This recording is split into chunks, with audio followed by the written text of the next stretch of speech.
अस्सलाम वालेकुम नाज़रीन, ब्रेकिंग न्यूज़ सां गॾु मां आहियां अमानुल्लाह। असां ब्रेकिंग न्यूज़ शेयर करे रहिया आहियूं ग़रीबाबाद पन्नो आकिल मां। नाज़रीन, ही ॾिसो अदड़ियूं जेके आहिनि सुबुह खां वठी शाम ताईं राशन जे हवाले सां इंतज़ारु थियूं कनि। जेके राशन विराईंदड़ हज़रात आहिनि उनजो रवैयो ॾिसो, दरवाज़ा बंदि करे अंदरि वेही था रहनि। अचो थी ॿुधो अदड़ी छा थी चवनि।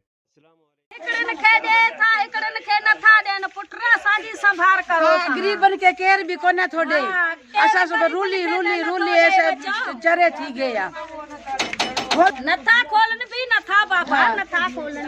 ए मना रवाज ते ॾियनि था छा? रवाज ते ॾियनि था। असां गरीबन खे तो रुपायो ए कोन। तव्हां कंहिं पर्ची ॾिनी आहे? सेठ मोहम्मद बेग शेख ॾिनी आहे? अलाए कहिड़ा भॻवान तव्हांजो नालो छा आहे? मुंहिंजो नाज़ अली मोहम्मद छा कंदा आहियो? आरे जो कमु कंदा आहियूं। किथे वेठा आहियो? पीरस में घर में तू वेही नहीं सोची न थो, बाहर भी को इंतजार में आ।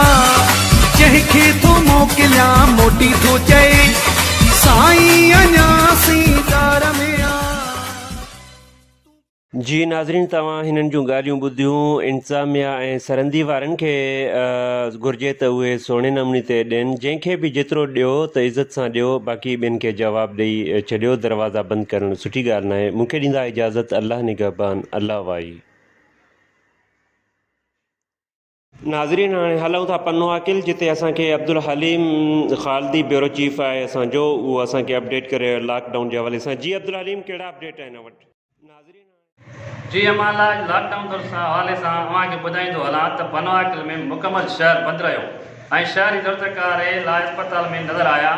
ऐं SSP सखर इरफान अली समूह, DSP लाकत अली अब्बासी ऐं SHO पन्नो आकिल गुलाम बोहतार साहब सॼे शहर खे